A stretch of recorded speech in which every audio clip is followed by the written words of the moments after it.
네, 매일 장보는 남녀 이어가겠습니다. 오늘도 시장 이슈와 종목 얘기 나눠볼 거고요. 매일경제TV 이창원 연구원과 함께합니다. 안녕하세요. 네, 안녕하십니까. 이창원입니다. 네, 오늘은 저희가 시장 얘기 앞서서 어떤 이슈를 좀 전해드리면 좋을까요? 간밤에 있었던 이슈 잠깐 얘기할까요? 네. 많은 분들이 궁금해하실 수도 있는데요. 네. 어제 시장이 약간 이제 지지부진한 가운데에서도 유독 강한 그리고 변동성이 컸던 세 종목이 있어요. 바로 에어부산, 그리고 아시아나항공, 아시아나 IDT라고 말씀을 드리겠는데요.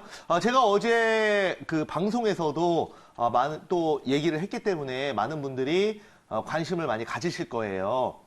그래서 그러면 이 얘기 뭐 끝난 거 아니냐, 본입찰 해서 끝난 거 아니냐 말씀하시는 분들이 있을 텐데, 오늘 이제 주무시는 동안 그 얘기가 추가적으로 나와서 좀 말씀을 드립니다.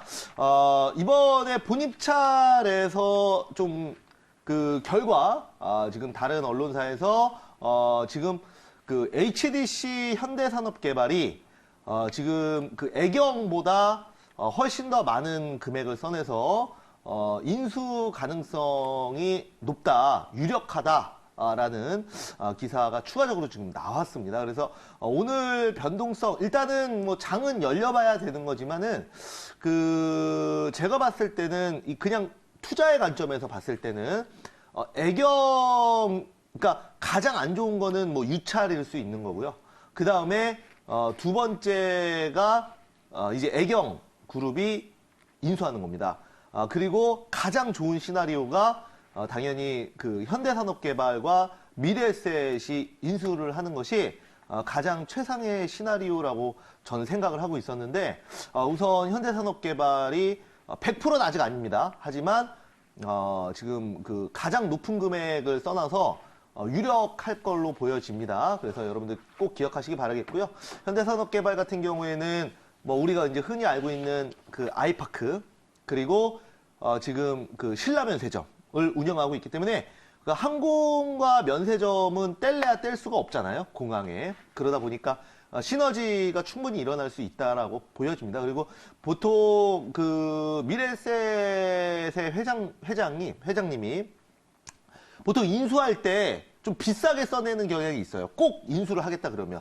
근데 그게 뭐 나쁜 건 아니죠. 왜냐면 인수해서 나중에 더 큰 시너지와 더 많은 가치 창출을 하면 되는 거니까. 그래서 그런 부분도 이번에 인수 가격에 좀 영향을 미친 걸로 보여집니다. 그래서 뭐 아시아나 그룹에게는 상당히 긍정적이라고 보여집니다. 왜냐면 애경보다는 그 자산만 보더라도 거의 뭐 6배 이상 차이가 나거든요. 그래서 미래에셋이 이제 기본적으로 현금성이나 뭐 그 돈을 융통할 수 있는 여지가 굉장히 또 그 여유가 넘치기 때문에 현대산업개발이 운영을 하고 미래에셋이 자금을 또 융통을 해주면 충분히 뭐 승자의 저주, 물론 뭐 그런 얘기도 나올 수는 있지만은 뭐 이 정도 금액이면은, 그러니까 경쟁이 치열하지 않았기 때문에 그래도 상당히 좀 양호한 그런 결과가 나올 걸로 보고 있고요.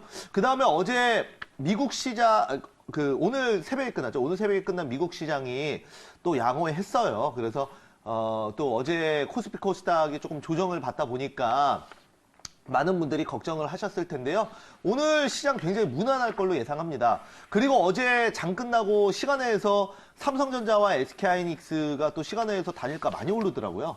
SK하이닉스 같은 경우에는 1% 이상 상승했고, 그 다음에 삼성전자도 1% 가까운 상승률을 보였는데요. 오늘 우리나라 시장도 그런 그 영향으로 좀 양호할 걸로 예상하니까 걱정하지 마시기 바라겠고요. 오늘은 어떤 이슈를 말씀드릴 거냐면, 오늘은 좀 제가 상당히 좀 좋게 보는 바이오 종목 하나 말씀을 좀 드릴 건데요. 자, 오늘의 관심 이슈는 임상 기대감에 따른 바이오 순환매에 대해서 말씀을 좀 드려보도록 하겠습니다. 자, 어제 또 인스코비라는 종목이 상한가를 갔어요. 요즘에는 돌아가면서 지금 순환매가 도는 걸로 보여지고요. 지금 인스코비 상한가에 이어서 어제 HLB 파워도 어제 좀 장중에 매매를 했던 종목인데요. 또한 HLB 같은 경우에도 어제 굉장히 강했고요. 그러니까 그 모든 바이오가 다 가는 건 아닙니다. 하지만 그 안에서 순환매가 도는 일부 종목들은 엄청나게 강해요. 그래서 저는 상당히 또 긍정적으로 보고 있고 아직 끝나지 않았다. 만약에 뭐 바이오가 이제 끝물이라고 말씀하시는 분들도 있을 수 있는데 어제 뭐 인스콤이나 아니면 HLB 급등 나오는 거 보면은 아직은 이런 흐름이 더 갈 것이다. 그리고 기본적으로 코스닥 지수가 상승을 하려면 바이오가 갈 수밖에 없어요. 바이오를 빼놓고 지수 상승을 코스닥 상승을 이끈다. 그건 말이 안 되는 겁니다. 어떤 거 5G나 아니면은 뭐 개별 이슈, 뭐 양자 컴퓨터, 그 다음에 뭐 여러 가지 테마 있죠. 뭐 아기상어 테마도 있고 최근에 그 다음에 뭐 게임주도 있고 많은 종목들이 있지만 지수 물론 그런 종목들도 다 개별 이슈로 움직일 수는 있지만 지수 상승을 이끌 만큼의 그런 캐파가 되진 않습니다. 그래서 저는 뭐 코스닥 지수 무난히 상승할 걸로 예상하고 그 안에서 바이오주들 다시 한번 강한 상승 보일 걸로 예상을 합니다. 네. 다음 투자 포인트 볼게요. 네. 보시면은 관련 종목 이슈입니다. 바닥권 재료를 보유한 종목이 바닥권에서 지금 순환 급등이 나온다는 거를 네. 제약 바이오주 안에서 일부 종목 위주로. 그렇죠. 네. 그 두더지 게임식으로 튀었다가 그죠? 네. 눌렀다 다시 튀고 뭐 이런 느낌으로 계속 가고 있고요. 눌림목을 그래서 이제 적극적으로 공략을 해야 되고 그다음에 최근에는 여러분들 이제 최근에 그 제약바이오 섹터를 보면은 종근당이나 뭐 유한양행, 일동제약 이런 회사들의 특징이 뭡니까? 전통적인 제약회사. 물론 그렇죠. 이런 회사들이 네. 뭐 R&D에 투자를 안 하는 건 아니에요. 당연히 임상도 하고 있고 그 다음에 전통적인 그 제약사이고 업력도 오래됐고 그리고 실적도 어느 정도 나온다는 거죠.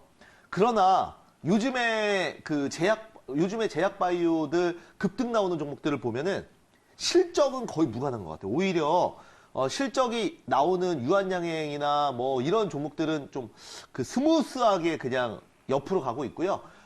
지금 급등 나오는 것들은 약간 테마성 그리고 수급에 의한 급등이 많이 나오기 때문에 이런 종목들을 좀 적극적으로 공략을 해야 될 걸로 예상을 합니다. 그래서 그 안에서 아직까지도 임상 기대감이 있는 네. 다음 달의 결과 발표이기 때문에 지금 우리가 적어도 뭐 여러분들은 이제 이렇게 생각하실 수 있어요. 다음 달에 임상 발표면 만약 안 내면 어떡하냐 이렇게 반문하실 수도 있잖아요. 그런데 이번 달은 어차피 결과가 안 나온다는 거죠. 그래서 이번 달은 그냥 기대감에도 급등이 나올 수 있다는 이런 논리로 보는 거예요. 그래서 여기에 맞는 종목 하나 보도록 하겠습니다. 알겠습니다. 그럼 바이오주 내에서 오늘 어떤 종목을 소개해 주실지 화면을 통해 먼저 만나보겠습니다.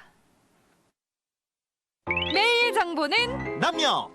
오늘 시장의 특징주는 뭔가요? 제가 가지고 온 종목은 바로 이겁니다. 어머머!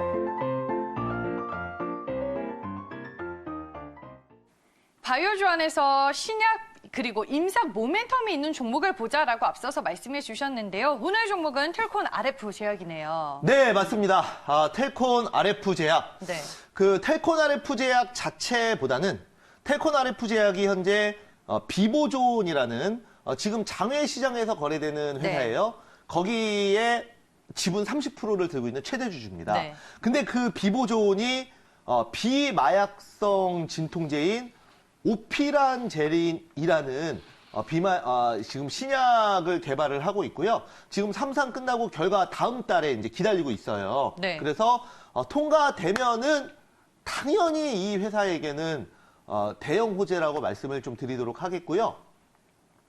그러면 비마약성 진통제가 뭔데 또 얘기를 하냐 이렇게 말씀하실 수 있는데 여러분들 지금 미국은요 이 마약 때문에 굉장히 큰 사회적인 혼란을 겪고 있습니다. 그래서 지금 미국에서는 왜 이런 혼란이 일어나냐면 이 마약을 너무나도 쉽게 약국에서 구매를 할 수 있다는 거죠. 그래서 의사와 이 커넥션을 통해서 좀 진단서나 이런 거를 좀 허위로 발부받아서 직접 약국에 가서 이 마약성 진통제를 이제 구입을 해서 이걸로 이제 그 복용을 하는 거죠. 그래서 보통은 왜 그러면은 진통제가 마약성 진통제냐? 이게 그 암 환자들이나 고통이 심한 이런 환자들을 위해서 어차피 너무나 이제 고통스럽고 이제 죽음이 임박한 환자들은 그 고통만이라도 줄여주자라는 의미로 이 마약성이 들어간 진통제를 그냥 주는 거예요. 그러면 그래도 그 환자 입장에서는 그나마 사는 기간 동안에는 좀 그래도 고통을 줄일 수 있지 않습니까? 그래서 마약성 진통제가 많이 유통이 되는 건데 이거 자체가 너무 쉽게 구할 수 있다 보니까 그리고 실제로 지금은 안 하지만 미국에서는 이거를 가지고 또 TV 광고도 엄청나게 때렸어요. 그래서 많은 그 미국 시민들이 구매를 했고 지금은 이거에 중독이 돼서 이거 뇌의 한 부분을 마비를 시키는 건데요. 그 부분에 대한 쾌락이 굉장히 좋다고 합니다. 그래서 여기에 따라서 더 강한 그 진통제, 마약성 진통제를 구매를 하게 되다가 결국은 이게 그 극단에 치달으면 뇌의 일정 부분이 그냥 정지가 돼서 뇌가 정지돼서 사망에 이른다고 합니다. 그래서 미국에서는 심지어 이 마약으로 인한 진통제 그 복용으로 인한 그 사망자들을 좀 뭐라 그럴까요? 하기 위해서 따로 냉동탑차도 운행을 한다고 합니다. 그 정도로 심해요. 그래서 이런 사회적인 어떤 이슈도 있기 때문에 비마약성 진통제인 오피란제린을 패스트 트랙을 지정을 했어요. 지난해죠. 네. 지난달에. 지난해 10월에. 네네. 맞아요. 지난해 네. 10월. 그래서 패스트 트랙으로 지정을 해서 이게 그만큼 미국에서는 조금 뭐라 그럴까요? 급하다는 얘기죠. 자, 그래서 시간이 없는 관계로 좀 빨리 볼게요. 네. 자, 그래서 차트 포인트 한번 보도록 하겠습니다. 차트 포인트 보면은 단기 급등 후 2일간 눌림목 자리를 현재 주고 있는 상황이고요. 네. 거래량이 최근에 이제 감소하면서 다시 9,100원을 지지하고 있는데 직접 차트 보면서 한번 말씀드려볼게요. 네. 최근에 이제 10월 말부터 주가 흐름이 상당히 또 좋았어요. 네, 맞습니다. 자, 한번 차트 보시면은 바닥권에서 일부 단기 급등을 한 이후에 이틀 연속 누르고 있는데요. 이틀 연속 누르고 있는데 중요한 거는 여기서 이제 고점에서 윗꼬리가 이렇게 달리면 많은 분들이 끝났다라고 생각하실 수 있는데 제가 봤을 때는 아니에요. 이거는 좀 휩소라고 보여지고요. 만약에 이 종목이 끝났다 그러면 여기 거래량이 있지 않습니까? 잠깐만 보시면 여기 보시면은 이 최고점에서 터진 거래량이 이렇게 터지면 안 돼요. 훨씬 전날 그리고 그 전전날 거래량의 합친 거래량 정도는 좀 터져줘야 손바뀜이 일어났다라고 저는 보거든요. 그런데 그 정도의 거래량이 터지지 않았습니다. 그래서 어느 정도 물량은 더 쥐고 있다라고 봐야 돼요. 큰 손들이. 그러니까 쉽게 해서 주포라고 얘기하겠죠. 3분봉으로 잠깐 볼게요. 3분봉으로. 조금 더 디테일한 내용을 좀 보시면 3분봉이죠. 자, 그러면은 조금 더 자세히 멀리 볼게요. 자, 자, 여기 스탑. 여기서 한번 선을 그어 보면은 지금 여러분들이 텔콘 RF 제약의 일봉을 거기요. 일봉을 볼 때는 그냥 끝난 주식이라고 생각할 수 있지만 제가 보는 눈으로는 이거는 지금 거의 9,000원 가격에서 단기 재매집을 하고 있는 거예요. 분명히 방송을 보시는 그래도 어느 정도 주식을 좀 그러니까 초보분들 말고 아시는 분들은 아실 거예요. 제가 무슨 말 하는지. 그래서 이거는 이 가격 라인에서 단기 매집하는 거고요.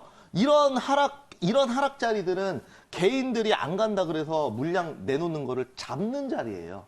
네. 이런 식으로 고점에서 옆으로 횡보시키면 어떻게 되냐? 개인들이 무서워서 팔아버려요.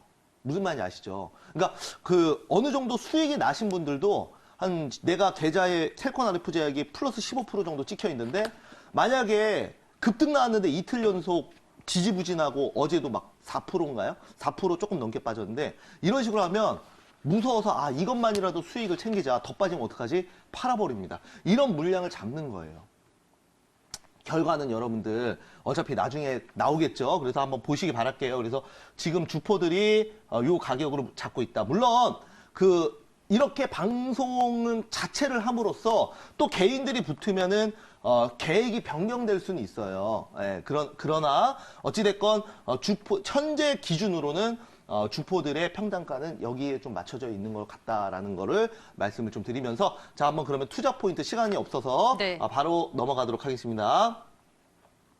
자, 보시면은 텔콘 RF제약 자, 비보존 지분을 30%를 보유한 최대 주주입니다. 그래서 관련된 그 종목들 뭐 에스텍 좀 이슈가 됐던 종목들이 있어요. 근데 뭐 상한가 갈 때 텔콘 RF 제약은 또 눌리고 그랬었는데 뭐 대장은 텔콘 RF 제약입니다. 그리고 비보존 비마약성 진통제 오피란제린 좀 이슈가 있고요. 다음 달에 결과 발표이기 때문에 네. 이번 달은 그냥 기대감만 있는 겁니다. 그래서 추가 슈팅은 얼마든지 나올 수 있다라고 보고 있고 그다음에 네. 패스트트랙 지정됐다는 것 자체가 정부 미국에서 조금 더 간편 심사를 한다는 건데요. 그거는 조금 더 어떤 사회적인 어떤 요구, 그죠? 그리고 네. 좀 빨리 필요한 부분이기 때문에 이렇게 했다는 거 말씀을 드리면서 오늘은 텔콘 RF제약 네. 기술적인 3분봉 부분에서도 한번 봤습니다. 네. 여러분들 한번 그 매매를 조금 더 눌리거나 이러면 밑에서 어차피 평단가는 거기에 맞춰져 있기 때문에 그렇게 잡으시면 될 것 같습니다. 네, 알겠습니다. 오늘 텔콘 RF 제약에 대해서 만나봤습니다. 시장 상황에 따라 종목 변동성 커질 수 있다는 점 유념하시길 바라겠습니다. 매일 장보는 남녀 여기까지고요. 지금까지 이차원 연구원과 함께했습니다. 고맙습니다. 감사합니다.